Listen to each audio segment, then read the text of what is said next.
Good morning, everyone, and welcome to Roving with the Arts here on KSJE, your cultural beacon for the Four Corners. My name is Mick Hess, and we're roving with the arts.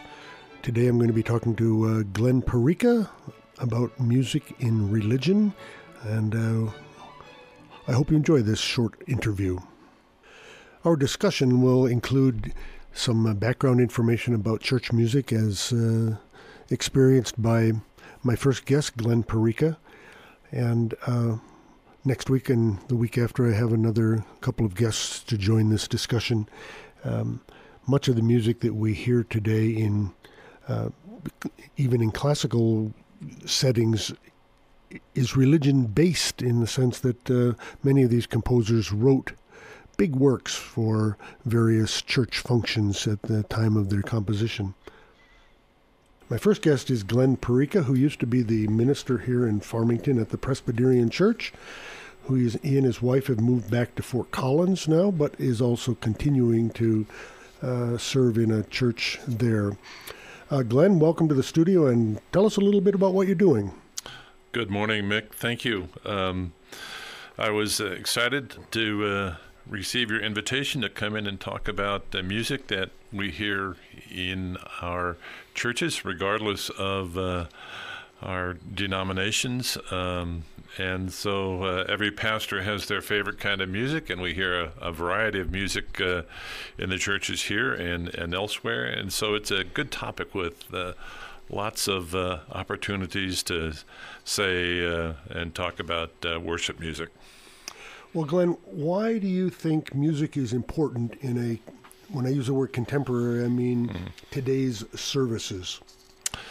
Well, the music that we hear in a variety of churches, whether denominational churches or independent and non-denominational churches, reflects the context of the community and oftentimes the age of the congregation.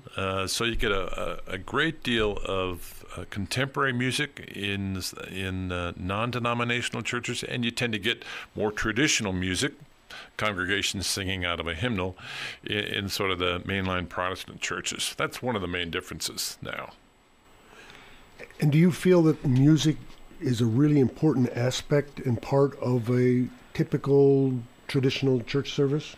Yes, I do. If you go back in our Judeo-Christian history, and the Psalms from the Old Testament were very important, and they were sung in Jewish worship services. And when Christianity comes along, they pick up that tradition. They're using those same Psalms. Obviously, they're interpreting them, but all of that is incorporated into worshiping God. Church music was very transcendent. In other words, our music was always focused upward towards God, expressing gratitude, gratefulness, hope, joys. And so church music has that Judeo-Christian roots that it begins in, and reflects that transcendent giving of praise to God. That's what worship is. And so historically, churches have said the kind of music we want to use is the music that expresses joy and praise to God. Now, that can take very traditional forms, and that can take very contemporary forms, and they can be very different from one another. Well, if you had your druthers and didn't have a music director in your church, what music would you prefer to be included in your services? Well, that's a good question. I like a diverse style of worship music. So I enjoy hearing things very traditional, like Handel's Messiah during the Christmas season. But I enjoy contemporary Christian artists who will share music also that will move your heart and lift your spirits. So, when I think of contemporary Christian artists, I enjoy the music of Fernando Ortega. but even more contemporary and more almost rock kind of Christian music. David Crowder is very popular in contemporary music circles. So is Chris Tomlin, Michael W. Smith. These are very popular artists that sing a variety of music that some churches incorporate into their worship service in a very contemporary way. And besides this, there's that great wealth of worship music that comes out of the African American spiritual tradition. I enjoy listening to all of that. And so my personal tastes are quite diverse. Well, tell you what, since you mentioned Fernando Ortega, we're going to take a little break here and play some of his music as a little interlude before we continue the rest of the conversation.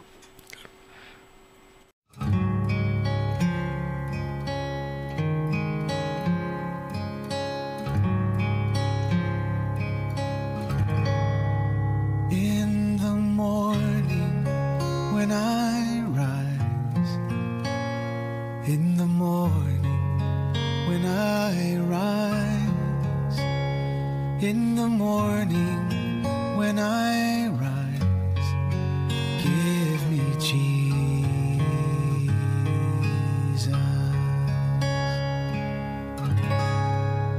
give me Jesus, give me Jesus, you can have all this world, but give me Jesus.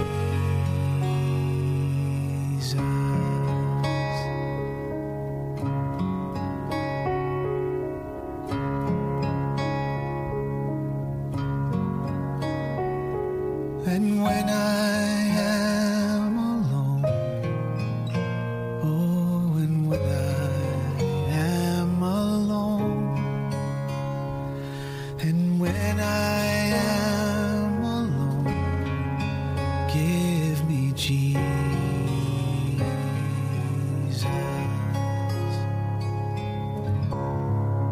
give me Jesus, give me Jesus, you can have all this world, but give me Jesus.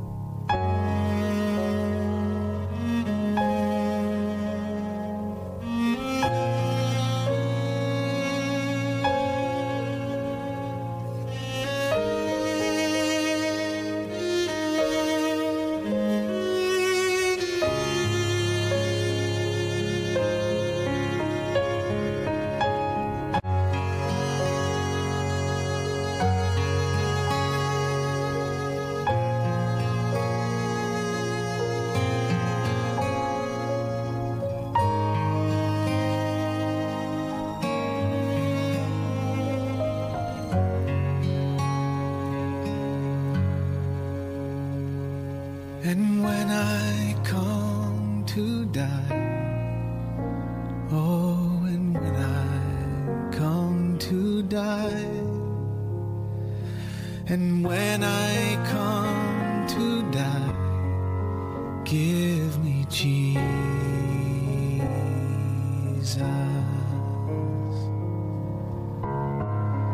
give me Jesus, give me Jesus, you can have all this world, you can have all this world, you can have all this world, but give me Jesus.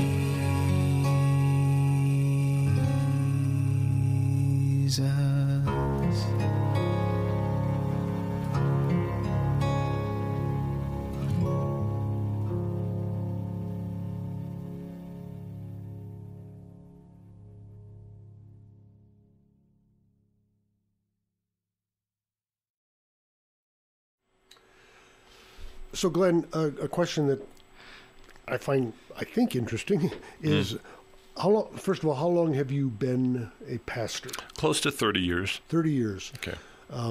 So in dog years, that's a long. That's 210 10 years. I'm just curious: has music in the church changed over those 30 years?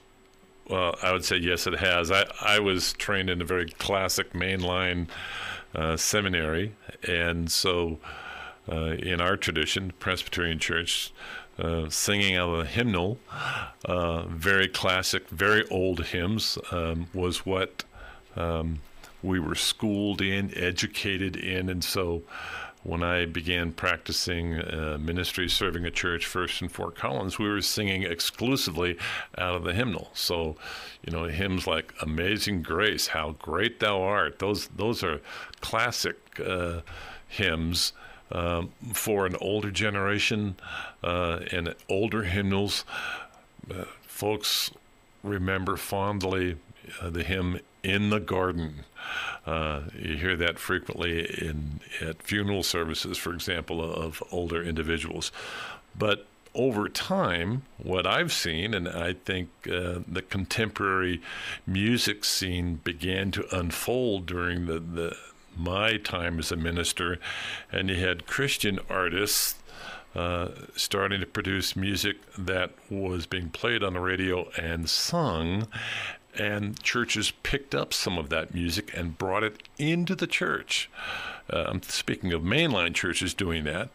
Non-denominational churches that don't necessarily grow up with a traditional, choir organ kind of format were using contemporary music a long time ago. But artists like Amy Grant, for instance, made Christian pop radio something that was acceptable to hear in secular airwaves, and so her music, El Shaddai, famous song, Michael W. Smith, those artists started to bring their contemporary Christian music into the church, and the church picked it up, and as a means of making music approachable and acceptable to younger audiences who were less familiar with using a Christian hymnal, but more willing to sing contemporary Christian songs like they might do if they went to a pop or a rock concert.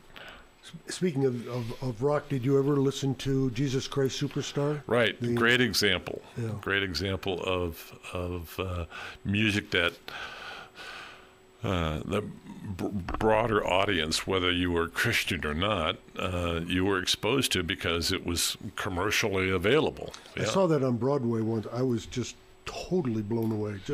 Yeah. It was an incredible experience. And then this past year, they did a live Jesus Christ Superstar and broadcast that on television. Yeah. I saw portions of that too. It was spectacular. Yeah. Really spectacular. Yeah. Well, on that same topic, what do you see a future? Well, there's a future in music, of course, but any thoughts on where it might be headed?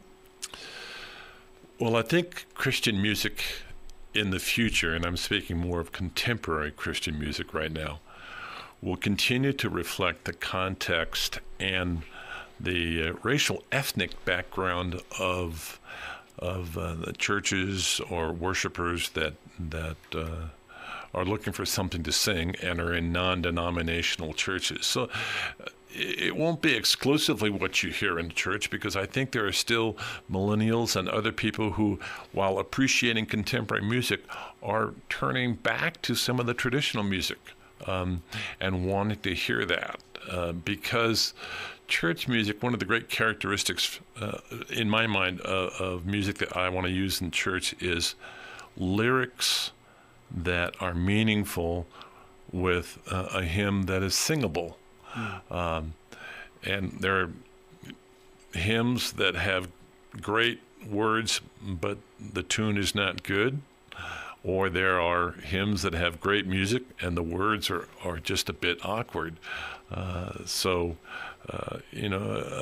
good church music has to have a theology to it And so pastors who care about the music that the congregation is exposed to is going to look to a theology in the music that might be consistent with the theme of the morning's message or a series of sermons that the pastors might be giving. But they're going to look for a balance of that.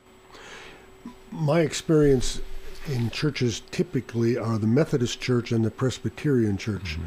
And I've noticed over the years that it seems as though the congregation is aging. Yes. And there's a lot of white hair out in the pews. Uh-huh. And are you finding as a pro that younger people tend to gravitate toward the non-traditional churches as opposed to the mainline? I think that I would generally agree with that, and there are a variety of reasons for why that's occurring. If young people don't grow up in a church, then they won't be familiar with the hymns of the church. But if they come back into a spiritual or religious life, if it's in a church or outside of the church, they're going to be looking for music that reflects more the culture that they're familiar with. And oftentimes, if they're younger people, they're going to be looking for different expressions of the Christian faith, or the faith of whether it's traditional or non-denominational. I'm going to take a short break here now and insert some music by Bach from one of his cantatas that Glenn is referring to. By the way, Glenn Perica is sitting with me here in the studio, here on KSJE. And it'll demonstrate what Glenn is talking about, traditional chorales that have worked their way into most of the Protestant hymnals that I'm familiar with anyway. We'll hear a chorale from Bach's cantata number 74. Beautiful chorale. You may not recognize this one in particular, but this is the style of chorales that we often find in the Protestant hymnals.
Welcome back, folks. As I mentioned earlier, Glenn Perica is with me as a guest today, and we've been talking about music in religion. If I could, that's kind of a nutshell there. It's a little trite, but and Glenn has been telling us about his experiences with music in Presbyterian services in particular. Before I forget, Glenn, tell us a little bit about, you were down for a week at the Benedictine Monastery outside of Cuba.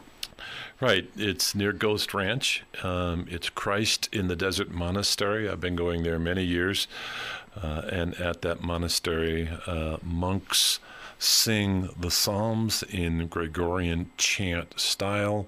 So half of them would sing, and the other half would sing back, and usually they're singing through the Psalms.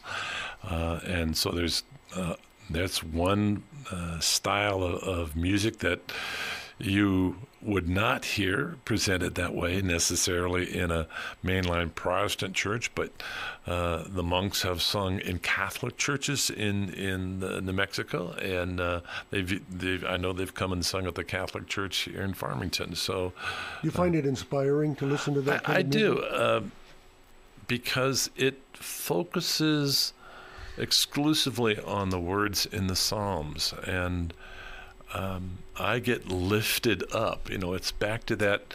I find church music to be transcendent. If it lifts me up and gives me the opportunity to thank God for what I have received and what God has done as creator, but going back to how Christian music has changed over the last 30 years, if originally worship music was humanity focused on God in a transcendent way, now I think that a lot of Christian music is the opportunity for Christians to express that faith to one another in causes that are social justice related.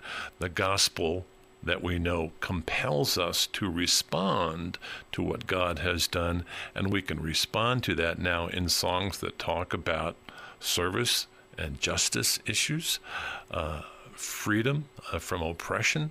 And so that's one of the trends that I see in music. We're not as focused exclusively on God, and we're opening up opportunities to express new dimensions of God's love that we have received from God, and to express that to humanity, our brothers and sisters, wherever we are. That's a great observation. Yeah. My final question to you, Glenn, since this has all been about music for the most part, do you consider yourself a musician? Well, as I was thinking about that, a musician implies you play a music instrument. Even though I had a couple of years of piano lessons as a young kid in California, I don't play an instrument, but I love music, worship music, secular music, and a great variety of it. And so I enjoy listening to it when I'm working around the house, if I'm preparing a sermon, if I'm driving in the car. And I've gotten to know a lot about music by listening to it and by knowing you, and you've introduced me to a lot of music. And yes, I guess I can say I like Mahler. Boy, do I love Mahler. But I find the more music I listen to, the more enjoyment I get. And I think a lot of music is a gift to all of us. Well, I've had Glenn Perica in the studio today talking about his experiences with music in the church and his opinions and ideas of where music may be heading in the future. And we'll finish the program today with some Gregorian chant, which personally I find extremely calming.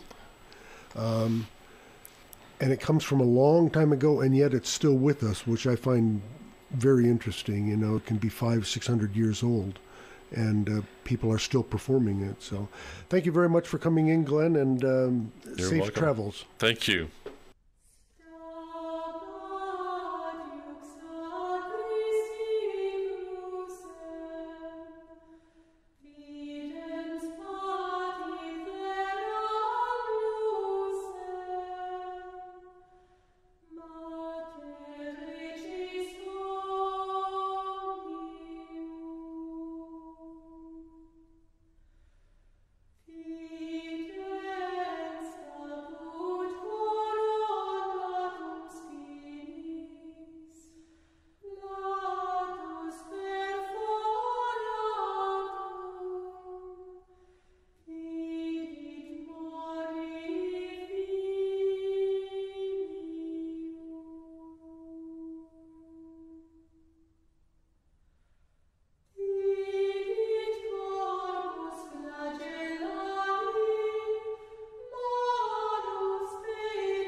We just heard music by Anonymous 4, a female vocal ensemble who specializes in music of the Renaissance, and absolutely beautiful music. I want to thank again Glenn Perica for joining me here in the studio today in our discussion of church music and perhaps where it's heading in the future. You're listening to KSJE here in Farmington, New Mexico. My name is Mick Hess, and we've been roving with the arts.